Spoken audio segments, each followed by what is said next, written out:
చట్టం అంటే కేవలం పుస్తకాల్లో ఉండే నిబంధనలు మాత్రమే కాదు.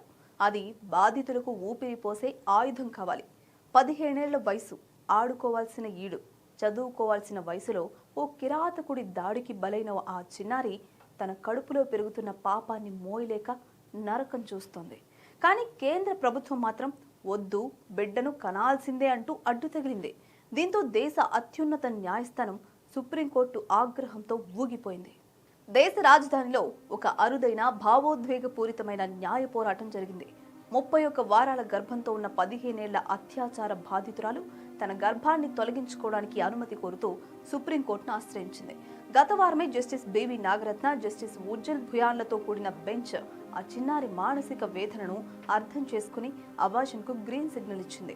ఆమె ఇప్పటికే 2 సార్లు ఆత్మహత్యాయత్నం చేసిందన్న విషయాన్ని కోర్టు తీవ్రంగా పరిగణించింది. అయితే ఎయిమ్స్ రిపోర్టును సాకుగా చూపుతూ కేంద్ర ప్రభుత్వం ఈ నిర్ణయాన్ని సవాల్ చేస్తూ క్యూరేటివ్ పిటిషన్ దాఖలు చేసింది. 31 వారాల గర్భం కాబట్టి ఇప్పుడు అబార్షన్ చేస్తే బాలిక ప్రాణాలకే ముప్పని, బిడ్డ వికలాంగుడిగా పుట్టే అవకాశం ఉందని additional solicitor general Aishwarya Bhati వాదించారు. మరో 4 వారాలు అయితే బిడ్డను కన్నాక దత్తత ఇవ్వచ్చు కదా అన్న ప్రభుత్వ ప్రతిపాదనపై చీఫ్ జస్టిస్ సూర్యకాంత్ నిప్పులు చెరిగారు.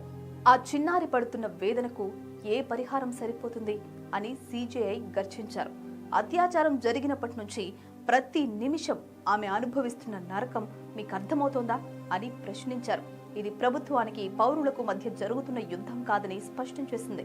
ఆమెకు ఆశలు ఉంటాయని, ఈ వయసులో ఆమెను తల్లిని చేయాలనుకుంటున్నారని తీవ్రంగా ప్రతిస్పందించింది. 24 వారాల గడువు ముగిసిందన్న ప్రభుత్వ వాదనను కోర్టు తోసిపుచ్చింది. బాధితురాలు, ఆమె కుటుంబం తీసుకునే నిర్ణయమే ఫైనల్ అని, ప్రభుత్వం ఇందులో జోక్యం చేసుకోవడానికి వీల్లేదని జస్టిస్ జయమాల్య తేల్చి చెప్పారు. అత్యాచార బాధితుల విషయంలో గర్భం దాల్చినప్పుడు ఎలాంటి కాల పరిమితి ఉండకూడదని, మారుతున్న కాలానికి అనుగుణంగా చట్టాలు కూడా మారాలని సుప్రీంకోర్టు సూచించింది. ఒకవేళ ఇది బిడ్డకు, ఆ చిన్నారి ప్రాణానికి మధ్య పోరాటమే అయితే ఆ చిన్నారి గౌరవంగా బతికేందుకే చట్టం మొగ్గు చూపాలి. న్యాయం కోసం చట్టం నిర్దాక్షిణ్యంగా ఉండాలి అని కోర్టు వ్యాఖ్యానించింది.